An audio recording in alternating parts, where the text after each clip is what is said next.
താളുംകണ്ടം പൊങ്ങിൻചുവട് നിവാസികളുടെ പതിറ്റാണ്ടുകളുടെ കാത്തിരിപ്പിന് വിരാമമായി.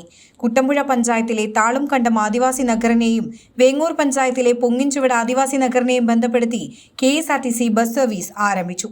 രണ്ട് നഗരങ്ങളുടെയും ജനങ്ങളുടെ വർഷങ്ങളായിട്ടുള്ള ആവശ്യമായിരുന്നു ഈ മേഖലകളിലേക്ക് KSRTC വേണമെന്നുള്ളത്. ടൂറിസം മേഖലയ്ക്ക് ഒരുപാട് സാധ്യത നൽകുന്ന സർവീസാണിത്. സർവീസിന്റെ ഔദ്യോഗിക ഉദ്ഘാടനം ആന്റണി ജോൺ MLAയും എൽദോസ് കൊന്നപ്പിള്ളി MLAയും സംയുക്തമായി കോതമംഗലം KSRTC ഡിപ്പോയിൽ വെച്ച് നിർവഹിച്ചു.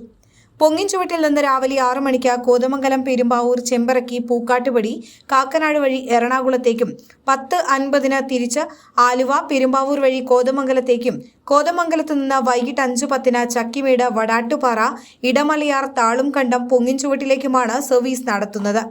ചടങ്ങിൽ മുനിസിപ്പൽ ചെയർമാൻ KK ടോമി അധ്യക്ഷത വഹിച്ചു.